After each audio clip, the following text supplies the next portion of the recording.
Tov. Erev Tov.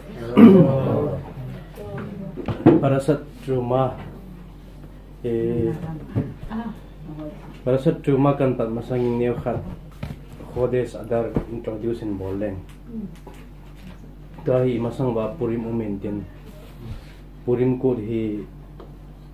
Shela hi Sheli ho hin agian nek umentin. Sa pangkod he tizi hoise. Khak sel yela dim tizi umentin. Ewa so zohar le khabuai ve na hi le zohar le khabun pi sem ti le. Khanuka to Purim hi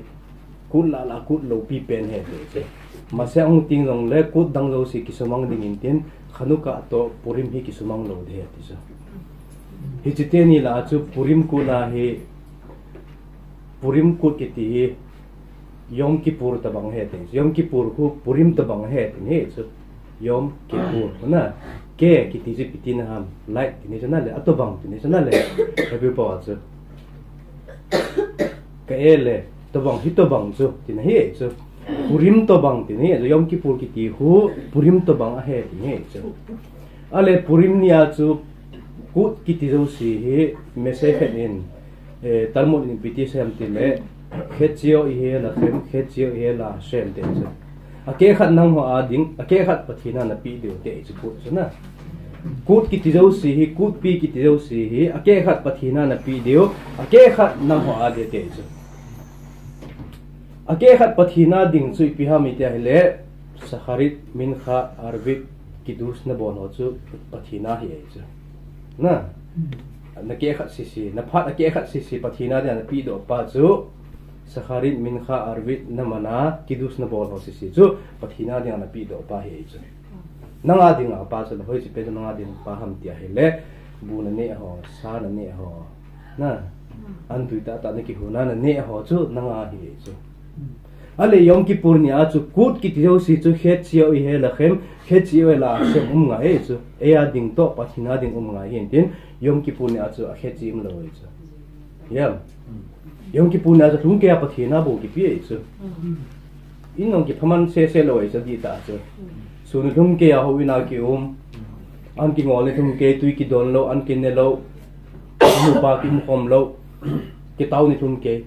pathina ngin he e wa di mo mo lo chu Yom Kippur ni a ho ale a khetchi chu hoi chi pen chu ma khetchi de chu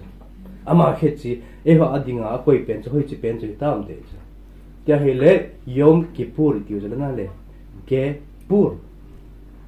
chu pitina ham Purim tobang ni chu Yom Kippur Purim tobang ni chu ya chu Purim nyai ha pa na ki pa na di ta na ki pa amisba jo si hoi ta na zuya hi le Yom Kippur nia an ngol tum ke ana ka ni tum ke chuwa na bol sanga thu pi zo he de na chon se no se thoi dam zo Yom Kippur Purim a khe chi chu Purim hung hi Yom Kippur khe chi chu Purim hung hi in tin jia chu khon nung ting le ma sha hung king le Yom Kippur ki noi mang ding in tin Purim bong ki mang he chu Purim ni khu cha thakhat ang ki mang de tai jia chu Purim hi lo pi in tin Purim ni khu hai chon sit na tam ta thoi dam the tin Yom Kippur na thoi dam zo lo chu Purim na thoi dam the chu Purim nya misba hola hi e ho bui na ji pen hi zu hi chu na zu pa hi hin tin zu chu ipi zu ham ti la whiskey hi lo red label hi lo black label hi lo vodka hi lo ipi macha hi lo ipi ham wine bo hi chu wine don pa bo mi sa hi chu wine na don ta ka chu yain na don ta ka chu mi sa hi kit lo hi chu yain zong chu adon thim pain bo don de don thim pa ding a bo mi sa hi kit ai chu adon thim lo pa ding mi sa kit lo hi chu khilul ha sem me me chu na ki khop lo lo ding ho in nong na pha ngap lo ding mi na sap set lo me the ke poi na hi to bang chu hi le khilul ha sem ke nei chu ti chu hi lo ding in tin phem khat na don ding namut fu na khama bun don de te chu ki pa ni hu hi ja chu don lo lom chu hi the kit lo chu adon ngai lo hon don te te di tin hi kit lo chu adon ho ding a chu don hin ti lo da do he sa he chu ja sa don ding dan do hin ngai chu ja chu adon te ding a chu mut fu na khama nui na kham ki chi sa na kham na ki chi sa thil pha bol na khama na a level ka um ve ta kichi sa thil si bol na lama chi maintain kichi sa thil pha bol na lama chi um ve ta kichi sa thil pha bol na lam nan pha cha ko na ngai he te chu has zunan do na lung hel ve ta hi pha hung ve ta level hung kal ve ta na lung hel la pathin ngai pha nong nan nei na cái khop gì cái họ gì mình nghe nó này cũng về ta dù nó gọi đồ này thêm khác hôn chuyện nó đồ khá hiện thì chú khi chỉ cần qua là nó đồ này là uy chán cái số kịch này chứ uy chán mi học cũng là lệ giá chú uy chán level cho nên phát sinh là chú mi nên châu phần cái tài đấy quá mà hát nên thì thế đấy thì giá chú nên đồ bé cái na hi lệ hùm pi thì xin nó đồ cái ta hùm pi chú pi ham cái bộ hè cả hát cái bộ hát pen cái hè nên thì cái đỉnh châu tin nó đom bê cái na hi lệ vợ cha nó cái số đấy chứ vợ cha nó cái số tin nó chân này là nó cái phim mà ta chứ chỉ là chú muốn bẹp xem con khát đi rồi lấy một cái phụ khăm mà chú con khát giống chứ nè thì cha giống chú nó đom vào hi lên thì hết điều khác chú burim ni khoa hi divre tora saying nó cái gel điều cam chenga divre tora pot ding hi lo pi chu zu na don nge yan na don nge a hele divre tora na sei do te good de chu ti lo ai le mi swa na bulit ki di lo chu i pizza yan don ti ki ham rabi ten te hele na thu gil het ho thu gu na het ho pathin thu gu na het ho hung pot do the na dinga chu zu ki don ji chu giờ tôi tell me some of for thêm khát du gà tiếp sát là chân secret head rồi xí tôi head rồi xí không bỏ đồ tôi ta busy ham yain kiti cho gematria 70 he cho cái gì kilo lệ na cái hút xe lo bây giờ cho yain hút 70 he kilo cho gematria na 80 or 70 rồi tôi rồi rồi ta lệ hi cho gematria cho 70 na head lu na hi lệ 70 mà không bỏ đồ đi ngay cho 70 cho secret he cho short Hebrew power short kiti ho gematria 70 ma mai cái này chứ giờ cho 70 head luôn đấy 70 không bỏ nó đi ngáp nó đòn về thế chứ divre tora saying head luôn đấy nó đòn nó phát xuất này divre tora saying head lo ai đấy ina nó kim thim bia min khana cái khóa sakre nó cái khóa mà migila hỏi ta cái ngày này riêng này chứ thì chú introduction kam ball hin tin adar thasunga hi sinong na semei theo na message sa dan ta so adar thasunga hi segula tamta omin tin hi chi nga kiti su pi ham ta hi le nga kiti pauzi am ha mam le ham lo pa lo chuna gan cha dang ho hi ha mu chuna gan cha dang ho ha mu nga kiti ham lo so gan cha dang ho khon thilne na dinga jong kama keu ham na dinga jong kama keu chu e wanga nga khun ham na dinga kama ke lo pi dinga kama ke ang tui don dinga bu kama ke chu tui chu pi to te kam tora to te ka chu mi him ki ti sun jada te ki ti sun hi chi adar tha sunga he tora ke na hum ki pi wa tora thu nge ni sei jung wa tora thu sei tam na i nei wa hi le nga to bang chu ki hi ning ki pung ning chunga ai hara chu te de de chu chu tia hi le hi chi nga chu nga pa jong hi nature in te aga hu pha lo ai hara in aga vet pha lo hi banga chu ama hi above nature hi chu above nature in hi te bang ma chu dar tha hi above nature bol the he te chu above nature hi koi te tha ham te le Joseph Ephraim Manasseh te tha he chu kum khana hi sasom le thathum phat nang ma kum khana sasom le thani phat nang khol chran na le Hebrew calendar a chu sanami oberet zia ting le chun sanami over ting le sasom le thathum min tin sasom le thathum ting le chun Joseph ki sim tha lowa Ephraim to Manasseh ki sim tha in tin sakhat adar khat bo ting le chu Joseph ve sai chu chu tia hele e ipu pa ma he chu Joseph je tha atia kuna he galut tam ta kai nai theu me te chu parasat wai khia isei bang ma chana Manasseh te chu masak leng David hung na dinga agung tuk tu dinga hung he ki ti so hito bang ma che ho jong hi pathinin ei lung si ti set naw ti ha mi te hi le shin sei the lo chu na ki geldit det loa benai mena se te hoin salom anti je ki geldit det loa salom ti salom nan ti ngai se hoi ta na ki gel le bang chun shalom ti na ve ta chun ki geldit det loin sei la chun gang chalen sei la chun salom hong po ding ngai se sha po lo ding salom da hong po ding ngai se na chỉ ra chú hi adi tại sei thei lo hin tin ai wanga chú sei thei lo sa hebrew jong hebrew pang hello sa pathin ngai lut na ja hebrew sidur bo man chu hebrew pa bo tau so na le sa ri nang ko yam hebrew pa I tau min kha jong hebrew pa I tau arwit jong hebrew pa tau a meaning khat cha he ai wanga I pizai tau jiung ham pathin I gin ji ta san ji le amai ta san ji le amai ngai lut ji ai tau chu chú pathin ngai no mai chu yalkut Yosef in pitie sayam tia hele tu lai khanga hi hebrew pau a hi ding dol ta sin thelo na shulkhan ti ding lai am chu sulkhan ka ti te ho ang chu akisange te chu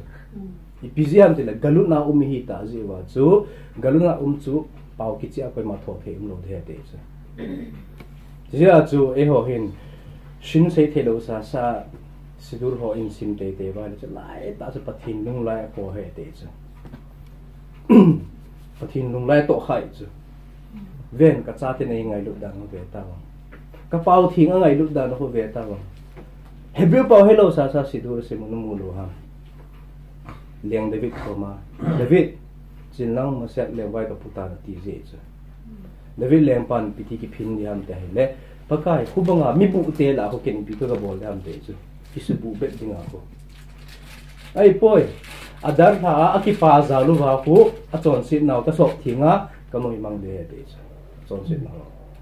ja chu adar tha ting le hin kipa na a ilu ru wa hi na ihin khu chu kipa na a imanu wa hi le chon sit naw ki sok thing ni se ale tum parasat le hen I parasat Teruma hi miskan kisa na dinga thil tu ding ho Teruma an tu du ho kisai ni hin tin hi chi Teruma ki tu ding ho hi na sim kha gam parasa chu izat pha am Teruma chu som langa pha e te chu rabenu bakhia in rabenu bakhia in Teruma som langa pha ati rasi in som thum ti chu chu in hel chet deu amani pizza amani ki ka ai pizza ki nil na ham khanin som langa tia khanin som le thum ti ai chu na iti dan ham te chu atura pota khat bedevarim hai karim Teruma ki sein a chu Teruma ho chu masapena zahav kesef un khoset a ki panai chu zahav chu biham de le ibam zahav chu sana a ki panai chu achai na lama chu ipya ki panam afnei miluim chu diamond tine chu na diamond ho hoin tin apa na pa jung mantam achai na pa mantam ai chu amantam a ki pana amantam ma ki chai chu hita ni khoset na che ke zahafang ki panite hungnim su a achai na pen mantam pen hung ki nei chu chu clear karin itidan ham te chu ale khida in pitie sem ti le Teruma ma sa ho si chu zahav wa kesef un khoset te chu ja chu koma hu me chu full stop hu me chu full stop bana chu khele ve argaman ti hung ki sai ki ta ta hi chi full stop ma sa pen sunga chu thum ki sai chu Teruma bolding Teruma pi ding thum na zahav chu sana kesef chu sum un khoset chu pi di hai pa chu ai pi ta le na mi bible sun ve le chun un khoset ki te chu hi cho chen thum chu mo hi chat ta verse khat sunga ipiza mo thuma hi ki pan ham te chu khidai ipiza mo thuma ki pan ham te le charity pi dan hi chithum me te chu charity pi ding dan hi zat thum tin zat khat chun azat khat na te chun kesef pa chun koi te chu vet sam ta hi le I ma cha in sunga buin nong nei lo na dammo zong hilo I matsa buina mo mong nei lo alungin ati zia pathin a ngai lut za chereti pi ti chu zahav to te ka I chu zahav to hoi chu na le ti chu hoi pen he chu charity la hoi pen he de I matsa de chat nei za pi hilo ani na a chu pi ham te hele dammo zia na ahin sunga mi dammo zia chu kanu ka pau ka pu ka piu adam thina dingin charity hi za pinge te api te chu ti chu ni na he chu ti chu ke save ki te chu abana un khose na ji pi ham te hele un khose hi la lo he te chu la lo ta bang he te chu la chi tho yong le a hoi lo pen ju pem ti le mi kha thi ding ei ta chu doctor ten jing le pa mo la jing na thi tai ti ei chu ama hin a benga hin mi lo ka ne chu ka phi ma sang be en mi don khat hi ka chate pi do inge te a chate pi do hi chu pi ka na ta wa thi ding hi ta ja bu pi chu thi lo di la pi lo hi ling chu na ya chu hoi pen chu bul pen ai se yo za ha pa chu hoi pen in tin charity pi a hele I ma changai cha ja pi lo pa cha na si pa chu charity la hoi pen he te chu rabenu bakhie in Teruma miskan sa na dinga Teruma ki pi hi zat som na nga he ti chu zat som na nga ho la chu ale zat som na nga chu pi to te ka am te le tehilim bung zale somli na chu zale somli verse gumna kemigdal David savarek te chu kemigdal David savarek David khopi chu alol gei phai kita banga chu ei pa chu piti ki sei dang ken lo savarek ti su lol tin he chu savar na lol tin en den David lol tin na tam he chu savar chu mi him te adinga I pi wa ham ihin now he chu hilawa ihin now bulpi pen chu ilol he chu sokhet ten jong sa tha dinga la hoi lai at masat pen lo alol at masat pen chu hin na thi ngai chu sa na ne dinga la thi na ne ngai hin na ne the lo chu ja ja tha na dinga chu alola hom ni pipe ni umin tin pipe ni ko hoi ta ma tu selwa khat hu hu ya he khat hu ana he chu hi chu te ni ma tu selwa chema arwa he le thie chu te ni ho tan nge nge le ji chu makor khaim he chu I now a bulpi a source su ilolu hin din hi chi ilol pau chu ipito te ka am te hi le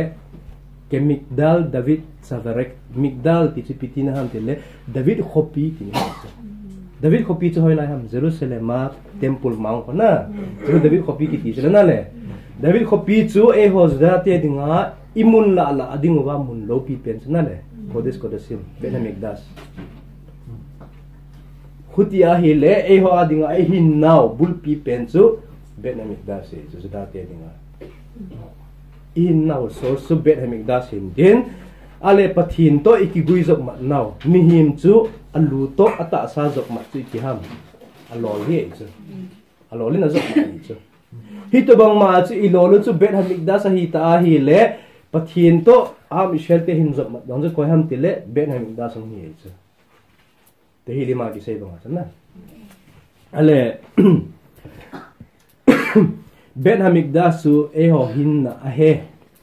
mi him te zo si hin na ki pat na he ti chu hoya ki mu a mi te le half tora a brakha ho half tora sunga blessing ki sei ji ko rakhem al jon ki hi bet khaino vila alwa ni fe to shabim hera be ameino ya ki sei ko na half tora sing zo a blessing sau pen ko rakhem al jon ki hi bet khaino na ti chu Rakhem al tion ki hi bet khayenu tisu bet chu in tin hiya khayenu chu ka hin naw tin sunale pathin ne khutu win ne lungsit ovin azi chu hi chi in hi ke ho tinga ka hin naw he ki te chu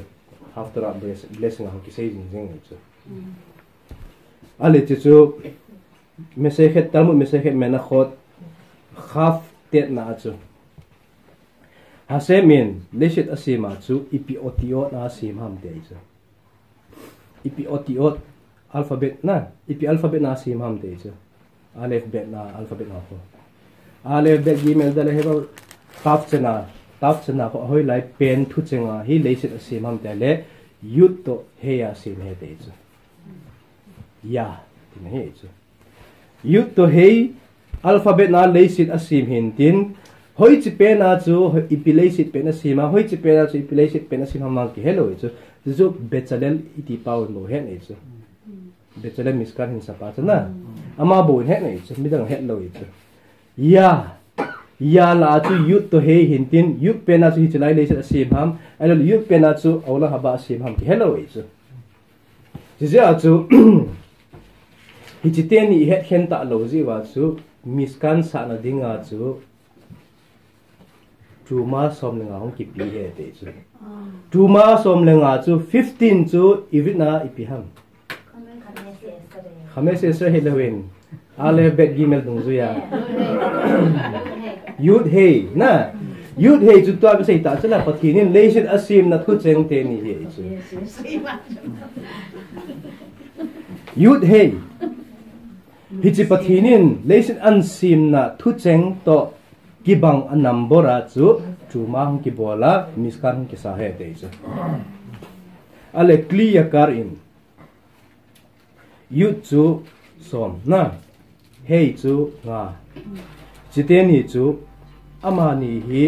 yut to hey hi aulam haba to hi chalai leisit hin gom tu hung ni honin tin hi chi Truma miskan sa na dinga Truma som lenga hong ki pi hi amin me hi lo sa mo me hi lo sa number za dong chu a number za som lenga hi za dong chu amin me hi poi te chu meaning ne he te chu ale rabenu bakhia in som lenga chu som lenga ho si chu som lenga alopi kit dan chu veleu chun Abraham a panin hin sim leu chun Solomon lengpa ge chu Solomon lengpa ge chu dor som lenga he chu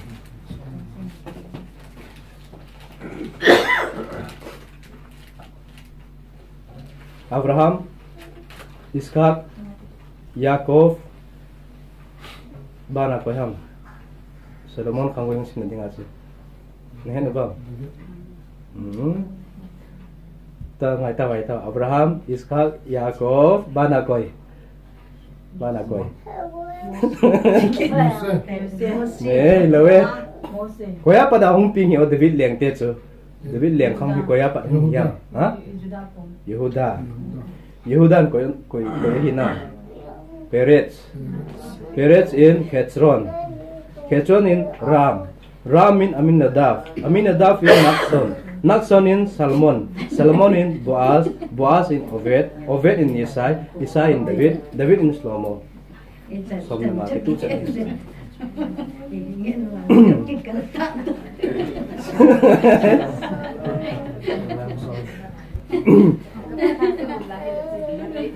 ale hi cho chu som lenga ho si chu veleu chun na Abraham apa na asom lenga na Solomon khanga chu temple ki sai chu beta alo pi dan som lenga chu ale mesehet sukot a chu mesehet suka daf nun alef amut bet na thagau thu tapo to thagau thu ong kiti tapo po wa hi le thagau thu to kizop mat na ding tapo po wa hi som lenga ngai te ji ate chu spiritual hung lu ding hi po wa hi le na hil som lenga ngai ji te chu hil som lenga ho dong chu na hin khwa dong hi gen phe na som lenga ve nan tu ngai me the chu thagau di ta mi nong hi na dinga ale hitobang ma chu baruk se amal sakharit sungai se mo talit mong ki tu pe na baruk se ama ve haya olam ta ki sim ho hiti sunga ho baruk ki tiong ho som lenga he chu baruk zat ki sei mong ko na som lenga ve ki sei in tin chukit jong le birkat kohanim jong khu thu cheng som lenga he chu ye var he kha Hshem wish mare kha tang ki sei ho na thu cheng som lenga ki tu che nei chu ko hen ten thu cheng som lenga hi chi thu cheng som lenga ko hen ten a sei do la chu chung na ma pa na pathim blessing lesin ang ki kai su he te chu thu cheng som lenga chu message kha giga in talmo me se het khagiga in ko hen te in blessing abo pen ma kho vet phalo he te chu hi chu hui vet na le imit sau nu me ti chu imit acho nu me ti chu adi chu blessing hat ai chu ko hen ten thu cheng som lenga an sei do pathinin le na blessing an tha pa khu hat wal he te chu hat wal na mi na direct ana be na mi cho the chu a khut utia ko chu hen te na khut tia ko ven te hun kium blessing bol ve ta me dong pasal dong akut kitile bet phalo kitile akut pa hi chi ke pa khun mu kha hai la ti che chi hu ki mu lo ya khodi lo pi che ale tun som langa alo pi dan kit che shil lama lo tehlim sunga khu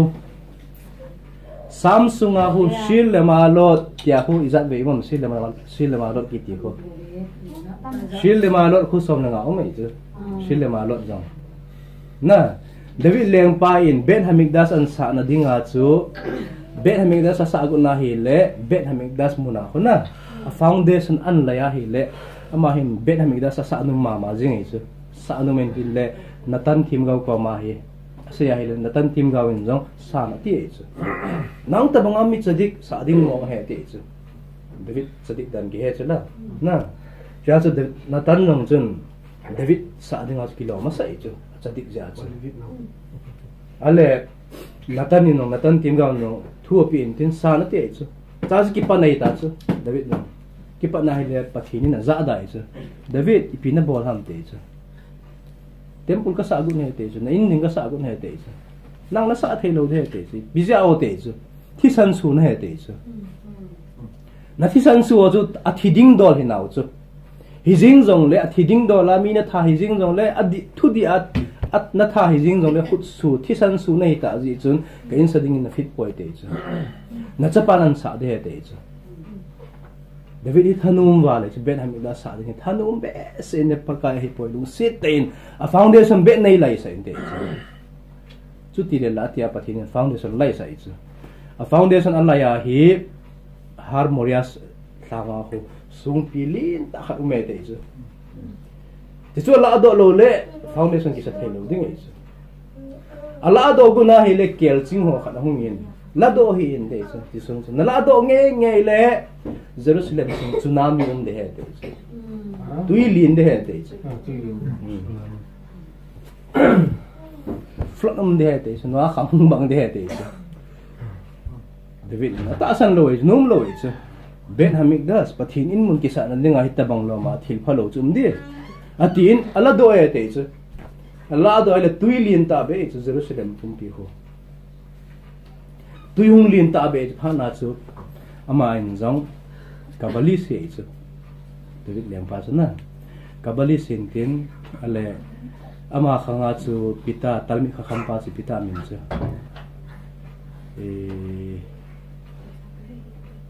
Hello. Story on ha za kha ma di chela. David lempa khanga tami kham phalo mi phalo pa chu politician pa chu. Kita mo min no chu.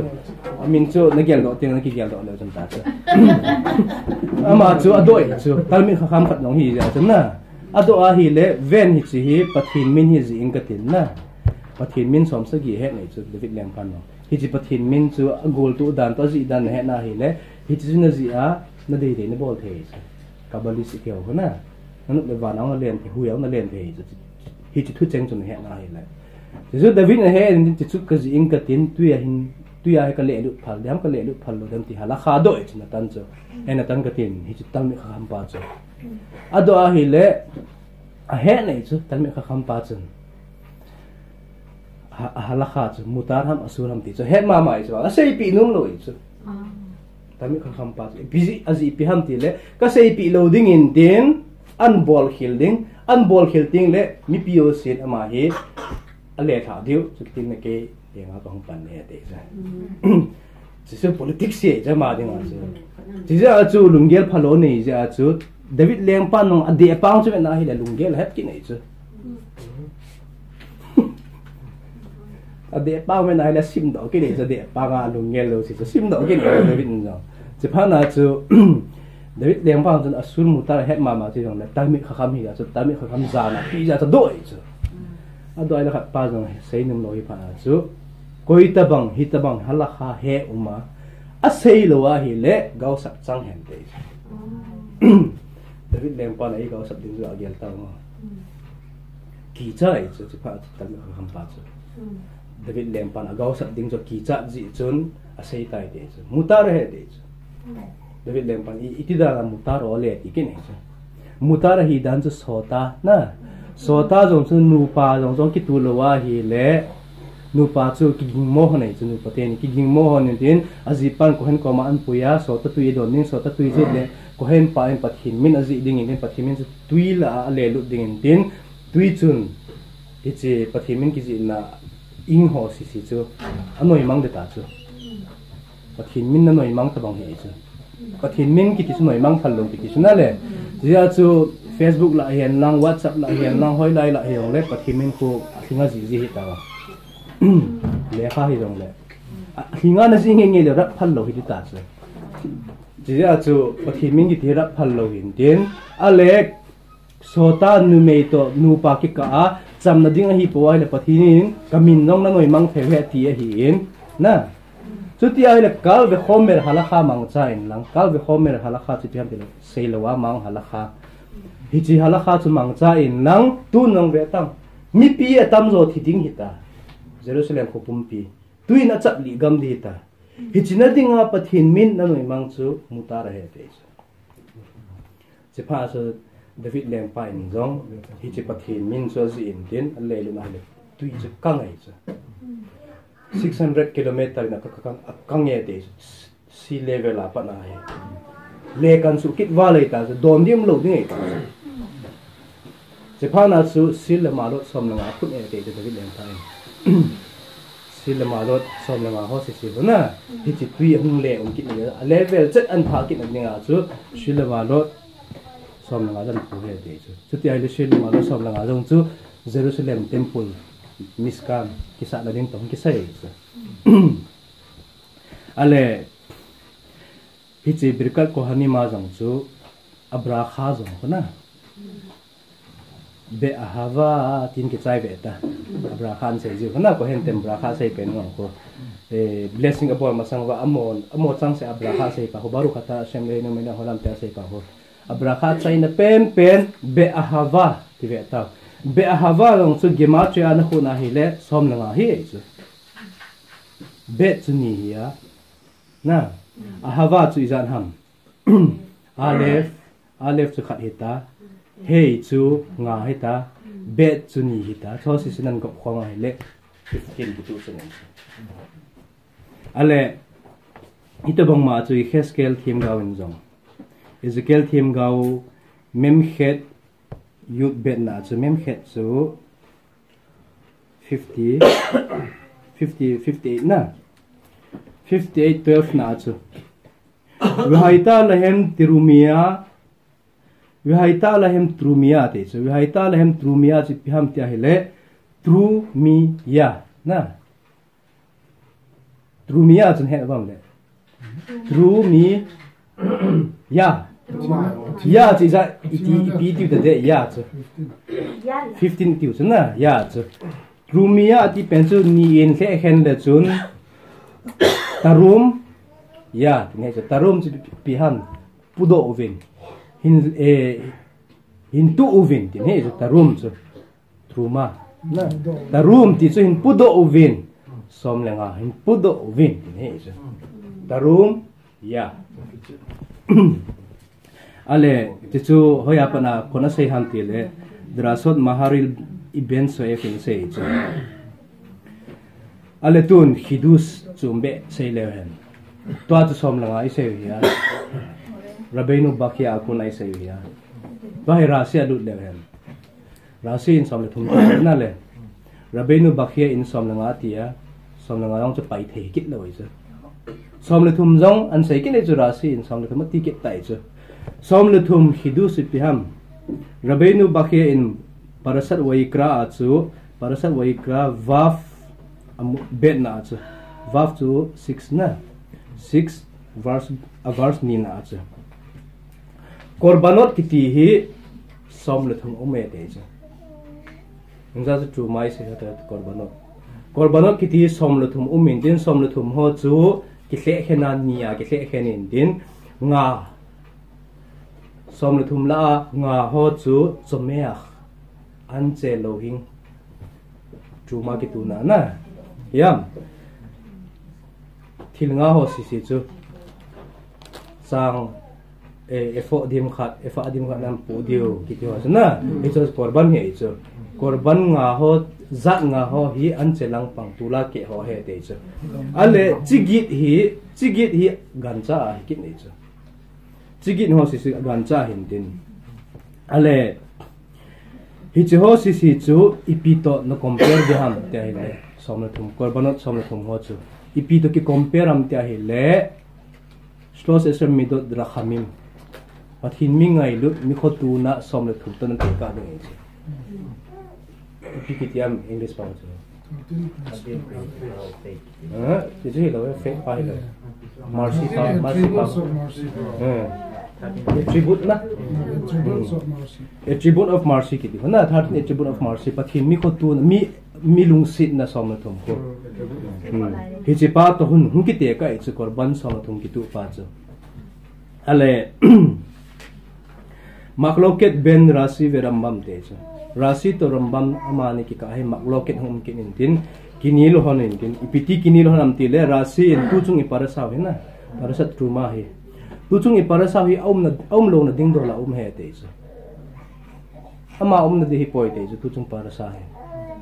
tuchung parasa hi parasa ki ti sa ding do zo he te chu rasi in rambam ina hi le based te chu besit grante aseder dungzu he te chu na ding do la he ti kin is rambam in rasi in hi poi ti ipizi ham itali rasi in rasi dungzu ya parasat itro parasat mispatim parasat kitisa banle truma hu pande te chu num lo e rasi tu chung parasa usim pa na ipizi ham itali trumot me khaper avon al khen ha egel te chu truma I bol pa ho chu miskan isa lo now ti pizza isa oham itia hele bongno lim sim thu in ho wood hoidam na dinga ki sai chu na chutia hi le parasat ki ti sa bokhung ki sei panding e chu bongno lim in ho now parasat truma a hi miskan sa na dinga truma nan tu do deu te chu I pizza truma nan tu do deu ham khen ha egel ja bongno lim sim thu ho ja chutia hele tujung parasat ki bongno lim ke ho nai lo chela parasat ki ting le bohun ke ho ding e so bongno lim chutia hele parasat ki ti sahi tu chunga ding zeu ting le truma pan ning dol he te chu ra se rambamin hi poi te so hi ding dol hi nai te chu tu pa he te chu ki nil ho nei chu rasi in parasat ki ti sa a lamet alef 32 31 yut khet na chu haya kodim khet ha egel chu sading zeuting truma hum ding a hin ate chu ale rambamin piti ti am tele ama hi aseder dung zuya he ti aji chipam tele pathinin na asim ding a hi le antivirus asim sa de te chu pathinin leisi na mihim an koya hi le azolo ding akoi pi ngai poi te chu azolo ding akoi pi ngai lo hin tin na an koi ding a hinong le a lo dia sim masat he te chu a lo dia sim masat zo ting le bo an na pa sim pan bo ji he te chu pathinin hitu bang ma chu khen ha egel bono lim sim tu I ho now thoidam na ding jong chu sim masat tin he chu pathinin zia chu truma hung masa he te parasat truma na mo tu chunga China tembo virus antivirus sim masalawa corona an sim thu pathin tele ti hilo e pathin chu hele lo di sim masal e chu ale tun hichia corona kan se hele ase bang la leng corona hi pg ham ta hele khamim hoin to scientist ho thu se to ga te ka hin scientist ho hin ipg ham tile ne zi he ti we na ne zi he ti we hi chi a khai dak pa kho a khai dak ti chu e pita na khu pi gems ki ham zams ki a virus pa kho ne cha khat bo he ti chi pya ki parham tile immune system a ki pan hin hi chi immune system chu koi ta bang ho na num di se nam ti a hi le a immune system hat lo ho na num di se ne te chu corona ko na it's a coronavirus he koi ta bang ho ham hat ta lo thisan hat ta lo ho ate lang thim ho bal a immune system hat lo ho hi chu ha ve num ve de chu ai wanga Rabbi Nachman pi se yam Rabbi Nachman to zahar le khabu na bis mambaru khayin ipizia zudaten sakharit zosi lekon pat sakharit kine ham te chu na sakharit naman zo hoita sakharit hiding do ta naman zo tin kon pat sakharit slice bread ho bread slice ki bol ho na phian kha kon ne ta pat sakharit mang ne chu ipizia chu lo pi ham te chu na lo oiding na lolding a ne na hi poi te chu ipizia kine ham tle chu ai ta ho secret ma he te chu hi chi secret pa hu pat sakharit hoita ne jing jeng te hu immune system hat he te chu immune system hat al corona na zo lo ding tin he chu to kit le immune system hat na ding a he lung kham hat lo de ki pa jing jeng ngai na lung gim jing a le ne immune system no ki chol e hat lo de te chu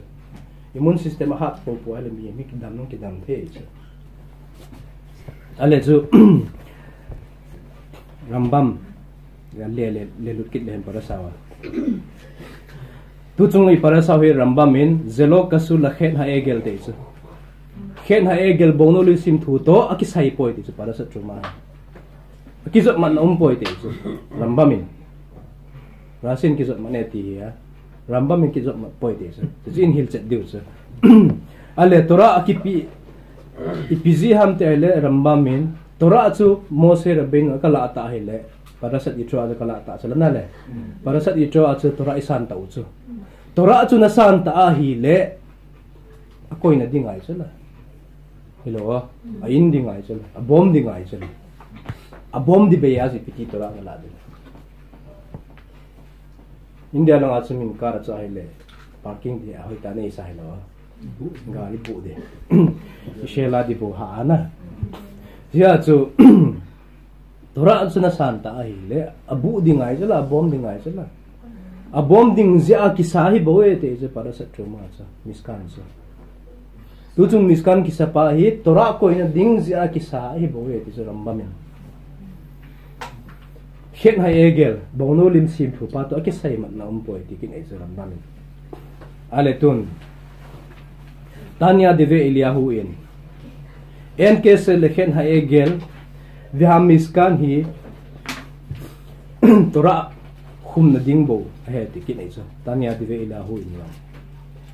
rambam bo sa hello tanya dive ilahu in zong tu chung i para saw hi tora koi na ding dei zia ki sa hi bo he ti kita chu miskan sa paw sa na ale zohar le khabu in parasat way hel to pinkhas parasat pinkhas sa chu chung chang thu to tu chung i para saw hi ase tin zohar le khabu in met kol ish veta mai para saw chu Me'et kol ish tiso. Me'et kol ish asher idabru libo tikhu et terumati. Koi tabang alungthi ma pinum tazo siin hinpi hen tiso. Me'et kol ish asal tapo amit tapo in hinpi hen tiso. Ale parasat waikhel atsui piti sayam. Waikhel Mose et kol adat benei Israel de waikhel a jong miskan ki sa chung chang thu ki sei hin ten parasat waikhel pena chu Mose in adat benei Israel ti so ki khit na choi ten ngai thaw gan sei so waikhel a chu adat benei Israel atia tu chung i parasawa hi meet kol ish ti so kol ish pitin ham pasal zosi chana ami zosi tin hintin ale parasat waik hela chu adat benei Israel Israel chate bo tin hei tai chu tu chung iparasa parasat truma chu met call is atina achu amita kip atita hi le eref raf te jong zaw tin he chu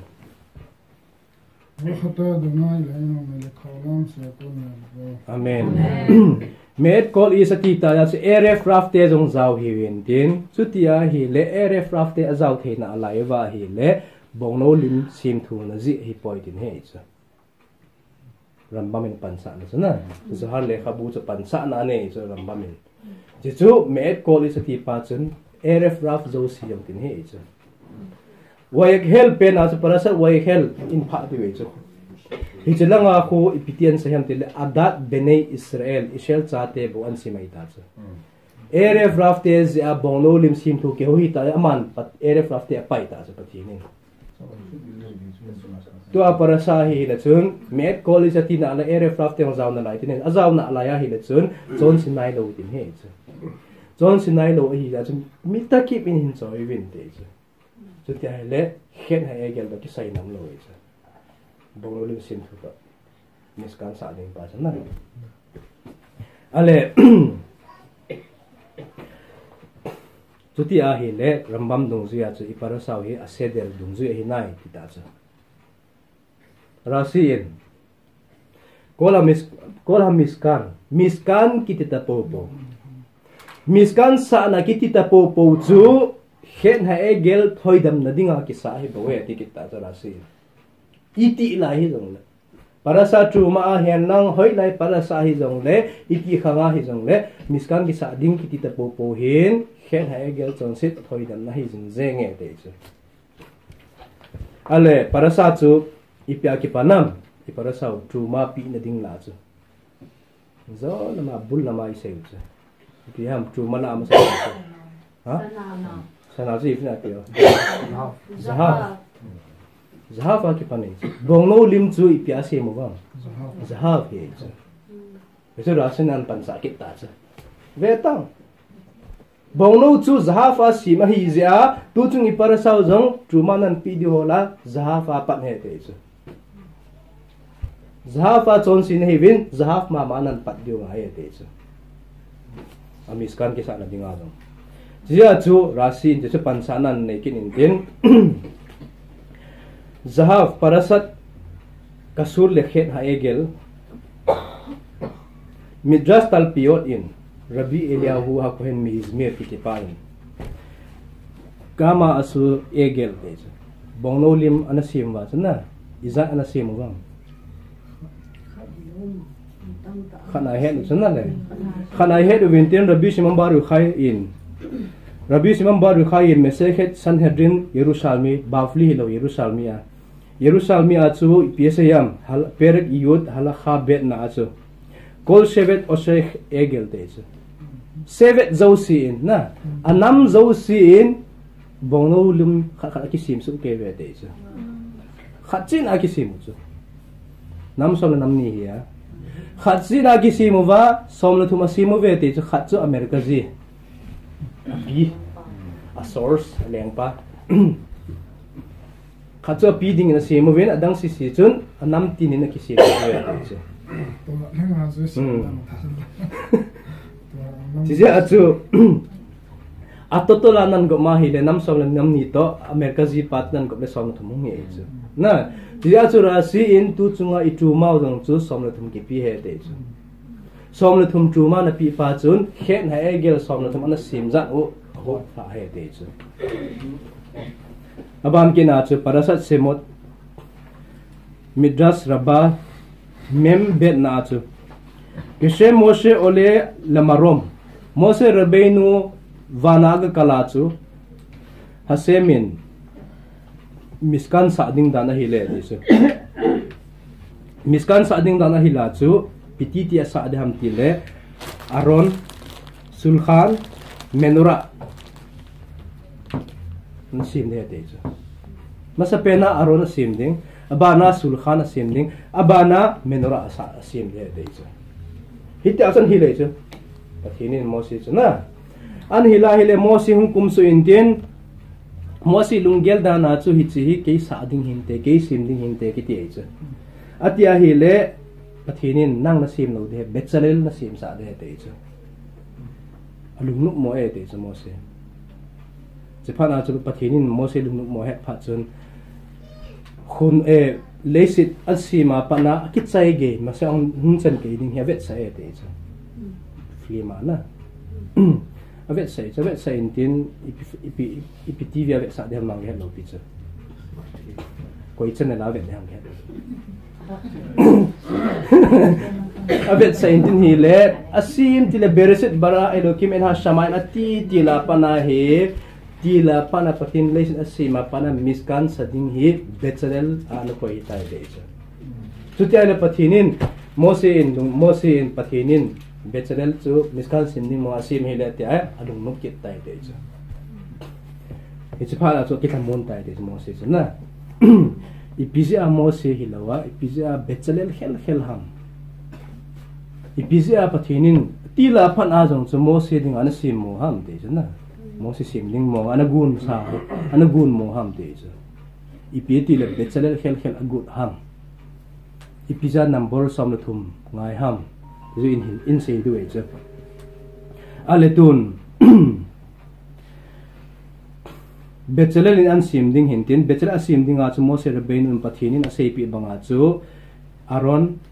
Sulkhan Menora na sim ning ati hintin ati le Mose Rabbeinu hunga Bezalel ko ma hi ang saya hi le akale elamin sei de chu Mose kale elam be ang sei chu Mose in piti hung sayam Talmud meseke brakho na chu Exodus bungsom lathum bungsom thum lakhat chang sagi apa changsom lakhat nakika chu Mose in akale elamin se te chu sephana chu Bezalel in Mose na thu se cho di poi te chu Mose in itin he no te chu yes te ham piam ke hello chu Bezalel chu headset ke ne chu ji chu Bezalel chu otio jo si he ti chu na ndara bulama chu ya agisim ham he agisim ham yun agisim ham dong a het the ya hi la chun adi loading to a seder loading o het tin he chu Mose in Menora na sa ading jotin la Sulkhan na sa ading jotin la Aaron na sim le te chu iti da na ho te chu Menora ka sima hi le Menora chu hoya tum di o na thil ka sa hi le in ka sa hi le kalup no hok koi masan ham le in ka kisa masan ham nalup no hok nadup masan wang ai nai le wa ain ki sapon ai chu na le ain ki sapon a chu ting le chun sunga ho ki dom lut pa nei chu Mose na seidan chu lup na na dup masat ding chu ting in na sa de te chu eng sit na lungkim chi di lo ki te son no me the chu ya chu Bezalel lin jong adi pa zo chu pathin seidan ta bang cha chan sei do e te chu ya chu Bezalel chu otio do si he te chu mihim te ho ngi otio no hi juda te ho jong hi Christian to ki cheng ho na juda hi a Christian to ki cheng ki te ho Christian to ki ngai ki te ho hi chu ho vel ho jong hi otio la hi otio jo sin tagi mane chu veleu chu sefe to da ho veleu chu na tagi mji ve ta ta ki kai koi lo in ve ta alu khu ta bang na asam ta bang ti ko ki thoji ve ta hi chu ho tagim ki te chu atagim na san sanga jong khu lo pi no he te chu atagim na sanong ki pai khelo he te chu rabi akivain hi chi atagim ho ba na hi chi atagim zi me ai halakha sang khat lang se chu hi chi tagim zi me chu Mose lung dong ai chu ti chu hin din Bezalel dong chun hi chi atagim ho na sana jong hi thil sim the he te chu hi to bang ma chu zentel to kingai juda hi a zentel to kingai o ma hele atagim ki la amang pi he te chu ti ting na chun ajuda hi na pa na mang tin he chu chin ding a chu pi nga yam imut ding kun kiret sima ho hoi ta sei jing a chu ti chu ti kun hoi pen ti tai lo ti kun dang poi te chu ale chola chu Maharil in Iben so F le khabu a chu Truma som le thum ho chu miskana Truma som le thum ki pi pa chu ipi pi to te ka am te le 13 attribute of mercy to na ban le kumsam luthum chapang bar miswa to ban le 13 principle of faith to 13 korbanot itiu chu hi cho chengnong chu vet sa he te chu hi cho cheng chu ho la chu kumsam luthum chapang pa chu ipi bol ham te chu ama ipi jang ki zet lut ham te chu bar miswa chu na ipi jang ma jong ki zet lut khel khel ham te chu chutia hi le rasi in som luthum adei pa chu hung ki lang ti tai te chu som luthum adei sa na ji ta pa chu rasi ti chu hung ki lang ne chu to ai ipi ha mi te hi le korban I bol ho khu pathinin adu cha jai bol ham kilo hi le chu pathini ma cha dei cha lo pi chu za fin tu vin argama hin tu vin hi chu hin tu vin ati ho zo si chu pathinin adei ji hi lo chu ipi ham ti le pathinin ei ngai lut num ji I chen dia ke ya dinga ki pi vam na ti he num ji a chu hin tu vin ti chu ti na dinga chu 13 attribute jang ho veleu chen ipisia Hshem kitiham wa ya vo Hshem apana wa ika Adonai tani ve ki sei khona le ni ve ipisa ki sei khel ham ipisa khat ve bo se lo ham te le me se khat rosa sana yud zain amut bet na chu keima hi na chon sit ma sanga na pakai jong ka hi na chon sit zon na pakai jong keima ka he te chu keima ka hi jing he te chu na chon sit ma sanga kana hi a na chon sit zo nunga ka hi ta lo ding hi di poi te chu ka hi tho he te chu chon sit ta jong leo chun na chon sit ma sa kan ngai lu ba kan ngai lu tho din he te chu ki kim di lo he te chu mi him te bang kim te chu na mi him na ngai lu ta khat chu nan bet da kha he le nan le lung sit kit na them khat be kim te ta chu ni da na lung sit bang lung sit the be ta chu chu mi him ki he chu pathin wang chu hi poi te pathin ka hi poi tin he chu adunai ta ki peng ho ni ve pen na lo ji chu ji chu he chu pathin ti chu he sa nu he te chu thar ni tribute of mercy ho na chon sit masanga zong na pathin chu ka hi na chon sit nunga zong ke mama ka he repentance nan bola chuwa nan bol nge a hi le ange ka hi tho de I ma cha siki yong kim lo hi la ale hi chu to ha 13 attribute of mercy ko hoya ki am hen wang ra sama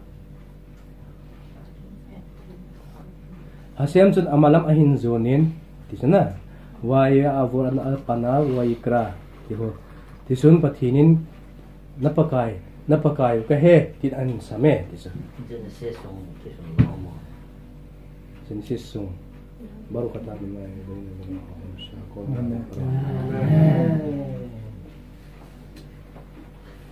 ale aparasan he bang ni chong chu poi mo chen he no ha this is 13 attribute of mercy and parasat ki tisa sunga ki se chu parasat ki tisa exodus bung som thum le bi changup na parasai mel chi chu ha lo pi sana parasat ki tisa chu mel chi le chu ale beresit bara elokim pathinin leisit ahin sema chu ipimidot amanam te chu to kasi si midot hara khamim itiu sana le 13 attribute of mercy midot hara khamim kite chu ale pathinin leisit an sema chu ipimidot amana sim ham ne na lai bang para sama salong pi masalang ai sei chu Yaakov to sim sei ba chu Yaakov to waiga sa to Yaakov to Esau ki mutu na dinga ya pacha chu pathini ipimidot amanam mitia hele nghe ta lo na midot hadin manage midat hadin manage midat hadin jipyam tile thu akhawa kitan judgment khotuna ngailu na umlo tin he chu min thira bo ke le pe na kick out he chu midat hadin kite chu ale hayarak hadin mihim pa ahin sima pathinin adam ahin sima dinga bo chu adam ahin sim dinga bo chu midat harakhamin an sim pan he te chu pathinin leis an sima nigup ni ge awang chu midat hadin ngen an hin ala e chu midat hadin gen nga hi mase ang chen ge ha manding atia hi le khonunu nga e ho khangding ha be na hi le khotu ngai te te e ta chu e khotu lo hilwa le ho e ho khang hi e khotu hi le tu ni ge hin lo di we chu Iza chu midat hadin pa hi leisit mihimin adin zo pi zo lo ding a het ja chu midat harakhamin Mr. Def an bol he chu Mr. Def an bol chu join an bol chu khana chu mihim pa an sim din adam an sima dang chu piti ki he adam a sima rakhamim mingai du na mangai ti chu adam a chuan si sina chu thiam pathian tha lo pi chu na le khotu na pi ngai da machan nei chu moche samana me an go half the land mana hele pathin ngai da na pi chu chuti hele midahara khamim umta tin he chu midahara khamim ngai lut na som lo ho chu hi cho chan mangtai ti chu message san hadrina chu message san hadrin pathinin mihim pa asima hi hoilai le ala mihim pa sim hang你这种是谁发抖子？你是高宁的呐？一比赛你是高宁的，可能阿西哈米蒂还le mihim pa cho hong thi ting le na tun pa molwa India na gachita India na hong thi khai chu India na hong thi khatai India ki vuidi hitale chu na India ki vuidi hitale chu India le si chuni pi sei di ham na ki sim na le si da ki nung le tang ho ti ding pi chalai nang ki vui kun ham te ti ding ai chu chi tu pathina dei lo ja chu le sit call ning le le lo se la kho ma mi ma sim he te chu ai wanga andu hi mi him pa du wang chu hoi lai le sit a la sim ham Israel le sit a sim tin Israel le sit a hoi lai pen ham har moria na har moria ko temple mang ko temple maung ako simin tin temple maung sung la adinga hoi lai pen ke nam tele misbeach korban ki bon namun lai ta heti it's lai ta le ko la am him pa du simin adam ho sisile basic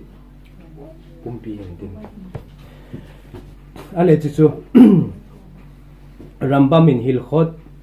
bet na achu bekhira kiti hil khot na chu makom kaparato nifra adam mihimpa chu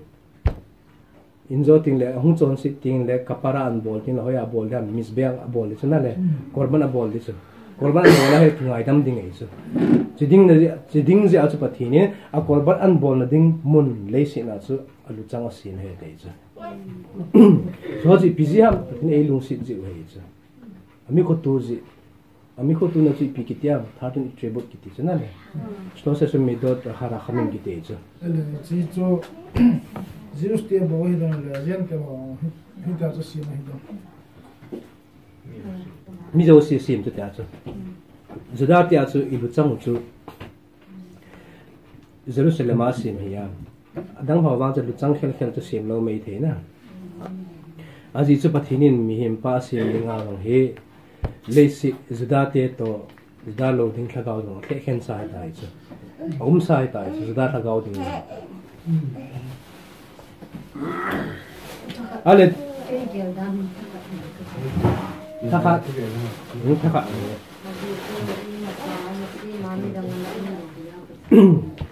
mi masa na si me na ti wa nga chu pathinin adam to khawa bo sim di lo ti chu bible la adam to khawa bo sim me ti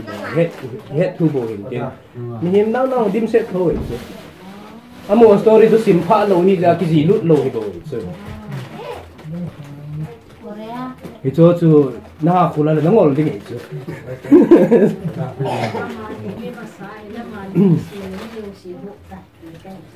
the true story pathin mi ho sim na dinga bo ma mi ma sa ki sim he pathin mi he ma si ma dong chu mi him uma mi him u chỉ lai khang mi ho chu mi lin ta ta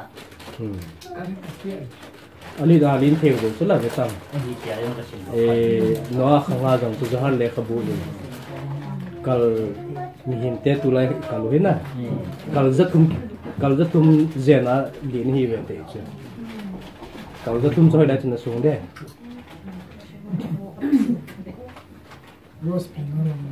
Ichen gya chu million an hi we che ale tun pathinin le sit le mihim pa chu ngai lut na som lu thuma an sim hin tin hitizala chu ngai lut som lu thum zala chu ki ngai dam ji hin tin chon sit ting jong le bismillah bara ha olam te pathinin le sit a hin sim chu ipiji a sim ha a boring ji a sim ha pathinin le sit a hin sim chu am ishel te ding a sim he te chu na am ishel te ding a sim hin tin am ishel te ding to tora ding ji asime te chu tia hele ama ni ka a chu ishel te ding a hi ngailut na som thum nga ya ngailut na som thum lo le I hin zo lo di we chu te mi him te ding a ngailut na som thum nga ya tora a ding a chu ngai 13 principle of faith nga ki chu tia hele 13 principle 13 su ke jing je le le to itu rasin sei num na chipiham tile message sen hadrina ngailun na to thu khawa kitan na pa chu ipiza mose rabeinu inzolang sei do ipiza mose rabeinu in miskan sa lo ham na ipiza bechalel hel ham ipiza kum sam thum chapang pathum ki zeblu ham ki na iben so efin lekhabu iben so efin miskan chu thil som lu thum ji a kisa nga he te som miskan kisa na dinga hi som lu thum nga he te som lu thum zo si nga he te 13 principle of faith zong ngai na midot hara khamim som lu thum ho zong ngai chapang som lu thum nong nga he te chaba miswa hichila achi piha mahu rotsela gi te chu ipia seinum na ham bechalel chu miskan sadin ki ti chu Bechalil miskan an saju kum som la thum king chen hai te cha kum som la thum cha pang he cha bechalil lo cha da khutia hele som la thum ong he cha ja chu miskan sa la dai som la thum a poi mo e ti chora se ale velot ni exodus bung som langa sang som le sagina chu makom le shifte kha pa alta adonai mikdas Adonai koninu yadekha tise nakhut ongki titin la hoilang ki piziam izilang ki pizie na yadekha te khut zit lam tin he so yadaim sel kha te ani nya tin he ya yadekha te khat bo se tin he te khat bo se hongi tin le zit lam hongi ji zit lam se pito te ka ham midat hara khamim to te ka zit lam ki te na khotuna ngailut na selang hi midat hadin thu khaw kita nei cha chu thil na don hian nang thil na ne le na vela ma ne lo de na zit la ma ne de khut na set thing lo de ve ko long chu thu chom hi ya ve ko long ha ko hala kha in teflin jong vela ma ave de he ati ko mak loket umin rabi ho kini lo win kin ipiza makloke ipiza tefilin chu izit lama ki ve ham tile izit lama heart na chu na I heart to ki connect na dia ki ve he chu puti ale ve kolong dia chu heart izit lama om na den te chu zo makloke him ten cha chu a solution de adi ta ding thelo we chu ya hi makloke ti chu ve kolom mi ho he them khat taw hat je mo ngai te chu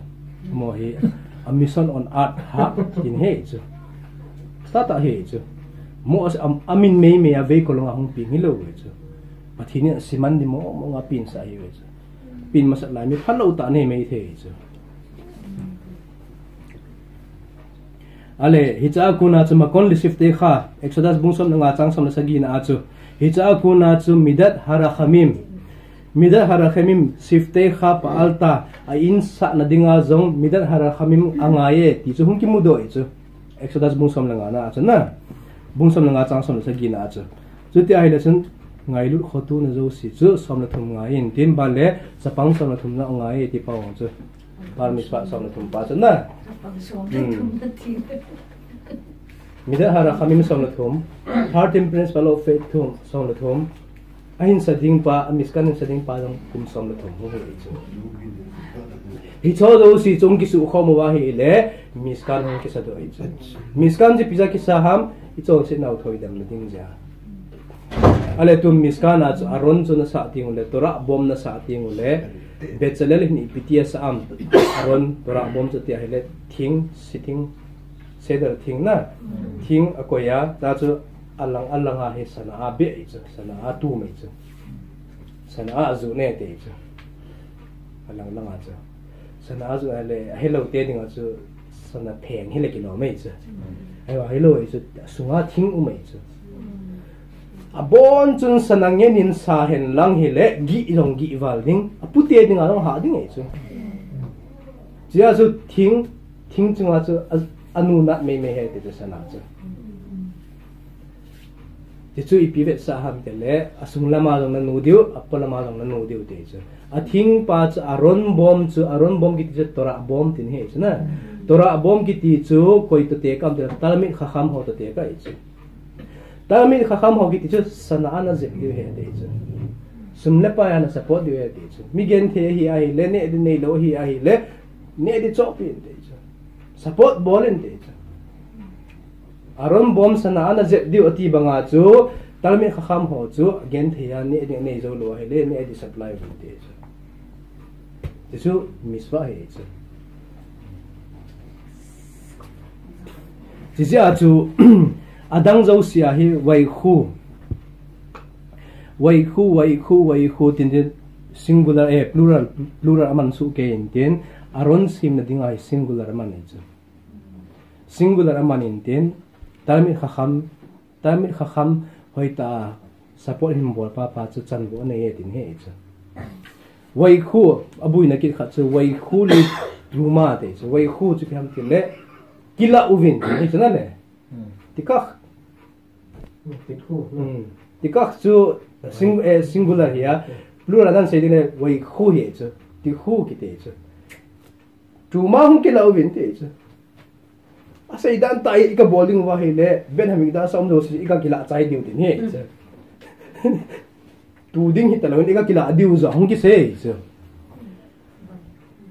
ipizi a hung ki lau vin ti ese ya ai wa sa am sheltin gagila talovin amodan ka pius na le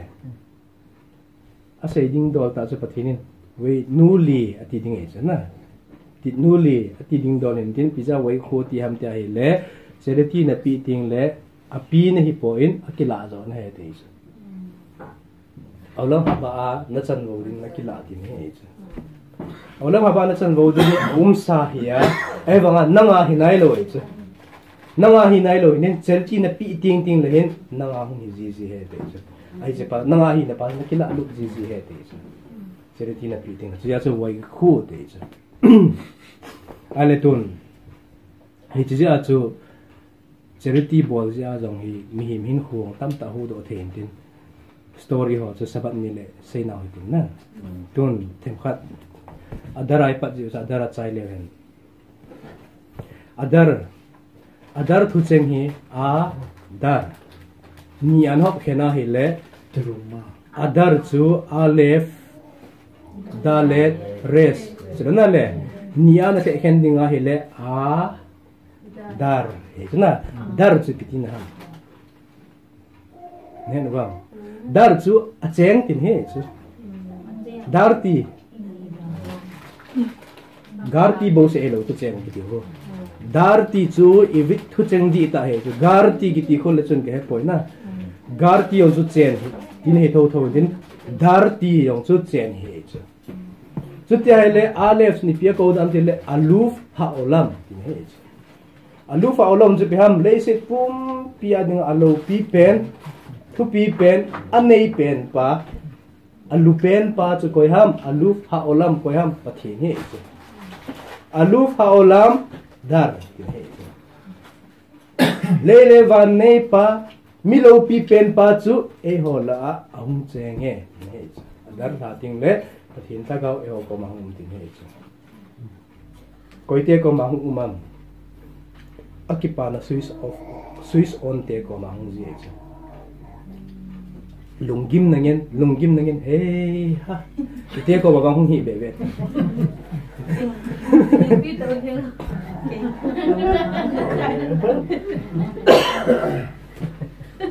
say hi be ne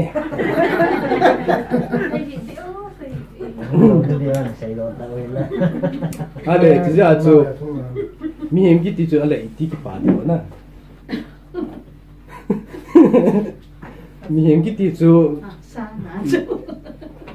electric switch ba ko on off the ball phe hello chu na on na ki pa jing din na off na da jing din tin hello lo chu na le mi hem chu hit ti bang chu me na ki pa jing din so ki on jing din chu chu ki lo itin ki pa de ham te chu itin ki pa de ham ti la mi khat pa hin supermarket ishel pumpia ne chu supermarket le sit pumpia le sit pumpia ishel pumpia ne tin Sderot, Beersheba, Asdod, Tel Aviv, Jerusalem, Kiryat Shmona, Tiberia, mon tinane chu na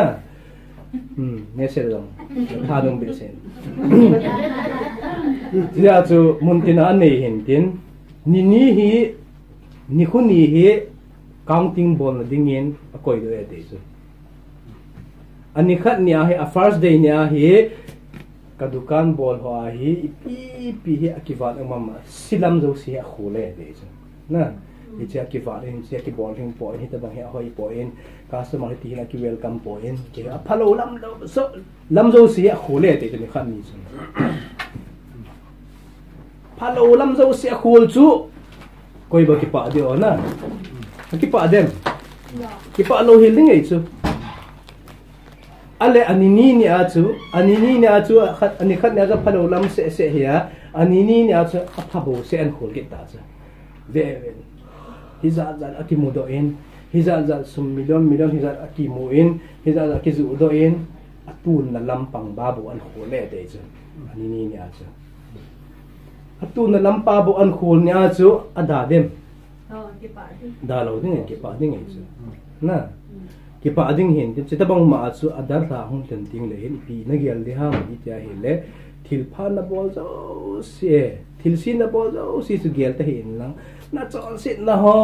na thin del na ho sabat na man khil na ho hi cho zo si chu hai san in lang hi het mo sa in lang na chu ma ko in lang adar tha pate ke ba mi chon si mo mo ke tai chon sit lang ka hau be se ta in patin ai ngai dam zo pon te ti in ki gel in te adar tha hun ting da ki gel in lang thil pha khat sun na bol khat chu ki gel in te chu na zinga nong ki thosi le na tirat yadam hoi ta na bol ham alo ken ko hidan hoi ta na bol ham je sun hoi ta na chi pi pa chu gel in lang ki pa pin te chu chen lia ita banga echa harala hi banga kheloni la ken chu hi na chang sala hoi ta ka zui the ham ti chu ki thangat pin te chu adar thang mun ting hi china ki thangat pi zara chu pathini adang lo si asok thing the te chu dia chu ha salo chu dia chu pathin adar te chu a dar alu pha olam dar itanu te chu pathin chu he ko ma u ma hi in tu lai pet ta he e ho ko ma pet ta chun pi ki sayam anaya pe in ko ti ba chana anaya na ko ma pe chun advantage lan te chu na ko ma pe pe advantage na la ngai chu tun jong my girlfriend ham kes mona hong tai na hong pe pe na tia na de na sei the chu hong lo tin na phone ball le ding sa ha ding ei chu ai một bên hay khadi ôi rồi office sau bên hay đó tại kịp lắm nơi kịp lắm mấy cái ông pepe là chứ hụt đinh đâu vin là đây 70 pepe là chứ nó xây ngay chứ giờ chứ ở là hay bật thiên họ có mà không chơi hình giờ chứ là thịt pháp bol khác sẽ kịp bong bút pin lắm kịp ba pin thế chứ chứ tí lo hay là phúc này thì opposite này thì thế chứ coi tôi không kịp ba thì haman tôi kịp lo thế chứ kịp ba lo hay là haman in giống mitakip ama masabo khub suke na phaset chula mitakip bo khub da hi chi Mordecai se abo khop lo mana chi pi na lung nat pi ham te chu azinu ko mai pi se je tabanga lo pi ai ki bol wangin Mordecai abo khop lo zin ka lung khai thei khoi te mi khat se abo khop lo mana lung thai lo chu mi ngol he tin koi do jing tango koi do lang ki pa tango ta hon na bo khop na masa bo khop chu chỉ do cái ba tiền nắng khát chú mà coi riêng tầng để chứ chứ nó bạc kịch để chứ cái chọn xin là tâm bé sẽ tâm bắt thiên ấy ngày tâm dâu đi nam thì anh cái ghê là hi lệ ngày tâm đầu thì ngày chứ đại phát thì sao ngã chú thil phan là bol pa rồi chú thil pha cái bol lệ tin năng cái ba pi để xin bắt thiên nên bé cái miswa năng ngày lúc tới về thì đang xì chú nói mang để thì chứ ito bang maacho purim na hong le henten purim ko na hi miswa ho hi na miswa nga ho si hu hoi ta I bol hung wa hi le bol hin ke wa hi le chon sin na hoi ta ki ngai dam ding chu enjoy sei bang ma ki pur ta bang he chu yom ki pur sanga lo pi hi ja hoya ki he am ta le a khas beros leng pa en es her leng nu ko ma ga chia es her leng nu in hung in ke na hung hon na haman to hung lang hu ka sei no me ti chu na invite a bol na le an ne dinga anne dinga invite a bola chu zu asun pi chu eserin zu asun pia zu don ta chu zu ong kham pha na chu hong meng thim pha na chu khas vero sin no eser na de sein ka pi jing ning na he te kalengam ke khat na thum no le ka pi jing ning na he sein te chu zu an don zo a chu chu se chu na ji ja chu purim ni a chu zu chu hi ding dol ana do na hi le na ai ding dol ta bo na do na ami so ho zo si thing ke anan bo la hi le na chom si na ki ngai dan de te na thum zo si ki pi de he de chu ama chu hala kha dung zui bo chu na zui tiu chu hala kha dung zui na chi kit lo ai ka na kit lo de don ti yain bo tu la ya Facebook a judon phala hi poi asura hi mutar hi ta ake comment no ko iti ta chu Facebook la ale tun purim mi pha nga ngal ba hi le purim nya hi miswa nga o maintain introduce hin bol na miswa nga ho chu Inti ta mo after kit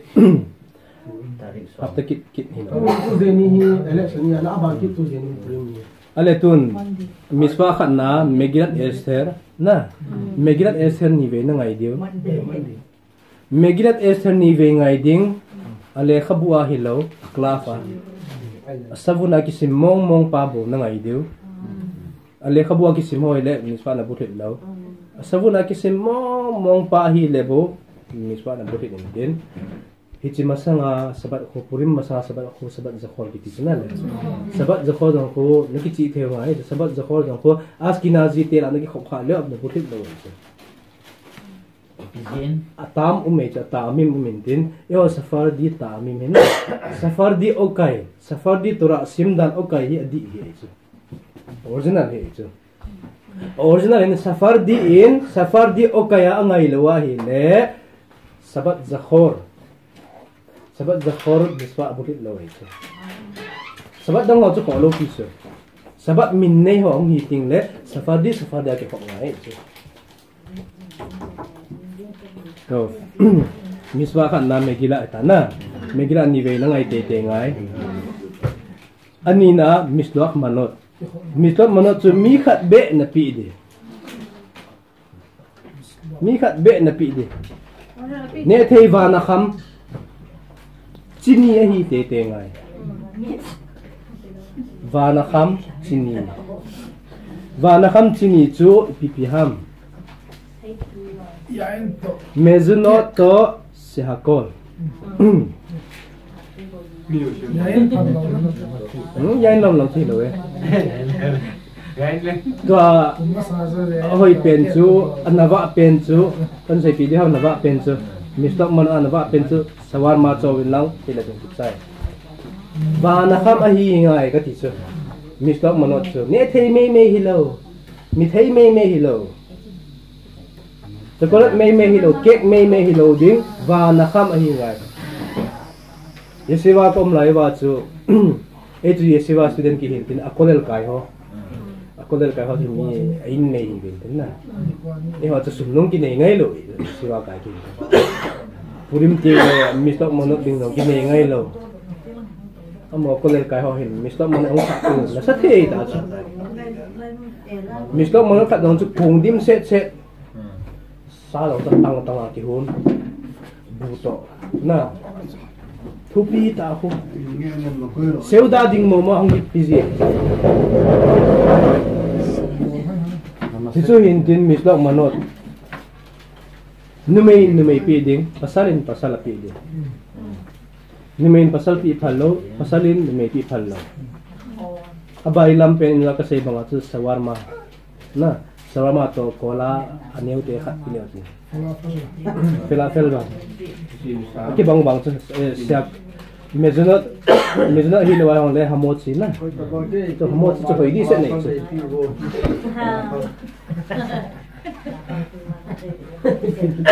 Lusun umahile. Purim laya chu purim ni ko chu lusun na. Lusun mi umahile misagisong. Lusun mi umahile lusun mi chu mislo mo pi lo de. Aman wang nan pi theu e hon ama pi thelo. Aji chu nangin ama na ka pile ki pa ding na ama da ki pa phal lo ye chu ale siwa ale ama in wang chu nan pi the hiya nangin na pi the lo ni leta athum na miswa athum na matanot li evyonim ma chu hi mi ni na pi te nga ye chu matanot li evyonim ma chu na Heken vang. Ki confuse nom je je hoi tin. Mislok manot chu ne chung chang ya na. Mislok manot a chu mi khat ai banga chini hi ngai na. Thi pi chu chini ngai. Brakha ni hi the ngai chu. Le if yo ni ma pen chu hi le chi khat se hi jong le mi ni na pi de. Sum na pi the bread na pi the na pi ha ma ke pa na the ding in sunga phat zum pi na the ding na pi ngai so aban le seudat purim an ne khom tichini khuwa hi sa ine the le apha in purim zana ve sa hi ne hi so hinla san the lo hoding a te hi lo aman tu ye sa ne de misbat purim seudat purim na seudat purim ma chu an amo ne khom nong chu hikit lo ding an na ne khom to divre to ra sei khom de ai zum misba ai ne chu judate dan ne chu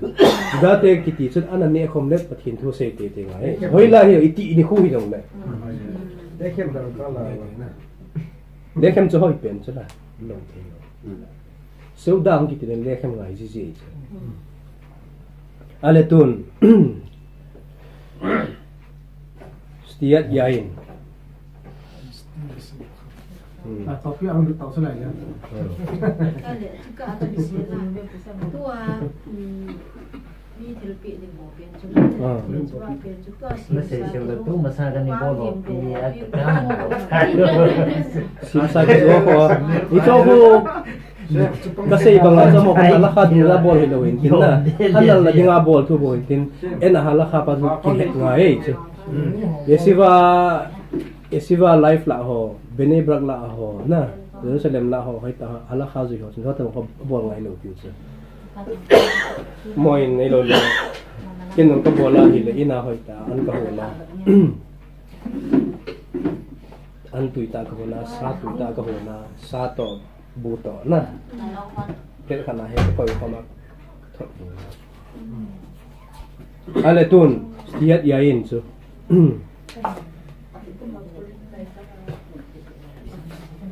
inam piu nam pi ki pana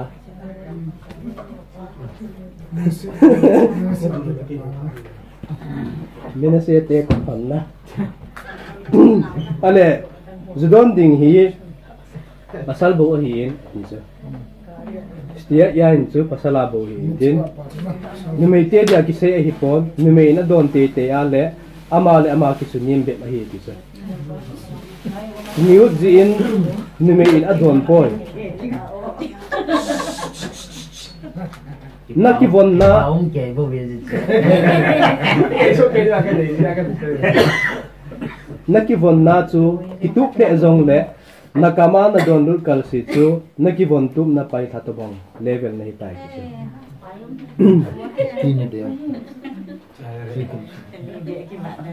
ki ni me ho achuma ni me bo se kamang na we ti mana don khali di lo chu chanwa ki ti chu mi ma dinga chanwa nei pathina dinga ni chu pathina dinga chanwa nei nga e chu chanwa di ta ki ti chu hoi lai no le chanwa i chu kholai dunga honga hi le ni en ki chen nei chu in su oma hi le half pen chen nei chu chanwa ki ti lo i chu ale tun chi chini apa salim purim ni az don ding hi baruch mordechai le arur haman het khen lo lewa don ning ki ti hi leisi chunga thil hi thei lo khat he ki chu baruch mordechai to arur haman ti he khen lo lewa don ning ki ti hi thei lo chu lo leisi chunga lo hi chen gas na don le na thi ngai chu chỉ ra chú cái xây bằng chú còn khẩn là đồ na mút phu là các mày là hôn cả chú mình cũng là chú này cái hà đó chú là cái biển cho ta nó sẽ lại ta chú hay mình đều là mua được hay chú lấy sự chú ấm rồi chú cái chân kia chú đồn đi ngoài hi lệ cái đi chú cái đồn đi ngoài hay là con ngà bên ngoài bên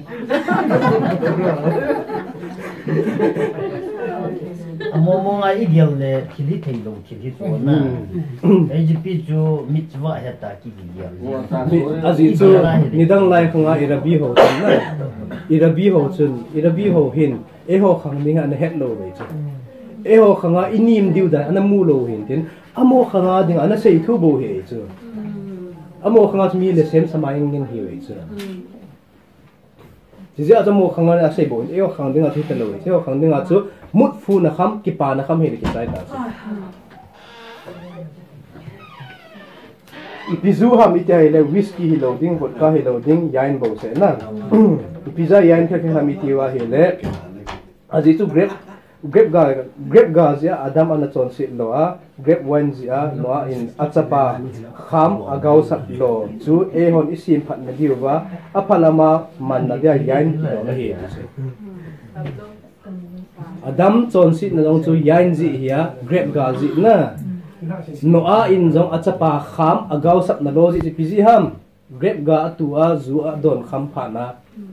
chỉ riêng cho chapa kham agaw sep hin tin chỉ chu amani chon sin na chi hon si e ho in isim phan ding wa purim ni le yain ki do nei chu whisky hi lo yain chỉ riêng chu a yain no chu enjoy se bang ma chu age ma cha thu ho dang san na songgit hina chu ka sei chu ge ma cha songgit hin tin songgit na het lu na he le songgit ma ma ong po chu hin na chu secret kiti sot kiti on chu songgit hin tin yain no chu songgit hiya songgit na hedule songgit hang pot na na don bo chu ông dan chu purin hi mon khom do be di dan ni la sang a sit la jet ka sei de ham zo le sei on tin sei tho diu hiya na purim topic mo mo hang do ting le purim nya hi a hoi pen chu jingka na migila hoi ta na man ding jidon ding hi ani sa apa hi lo chu hoda jingka lang pa jingka azong hinai lo sun zo abo hi chu sun kim zo abo baro masang si hinai lo jingka lang chu migila hoi ta ki ngai ding baro to ka pung khat to ka chu sam na ki sim ni ngai chu sam na sim ding in tin sam na sim de pung kharong hi ting le min kha gedula na kaman de min kha baro sum ki ma ki mang pa hona sam chu number ja na ham tila sam som ni ni bung som ni ni na 22 ho bung som ni ni ko na ki sim ning men tin chu vel za sin na chu kholo pi chu ru purim ni mismor he cha to na sim ding hi che hil chet no chu hin thot na be tang wat sa ba kholo pi sa hi chi chu hin tien chu na sim dang na sim thei tho sa kholo pi na ki sim ni pung khat ong hi tin le min kha ki da chi ding men kha ki da ni chi jo tin le ina na honga je na ki dom pat thei da sa ham lo đi arbit namis lo kit ngai chu purim ni kwa arbit namis lo kit ngai chu hi chin ding nga chu ki don ngai chu a don pa chu mis pa a kham pa hi lo chu don da on ko di lo hin zo kin na hil nge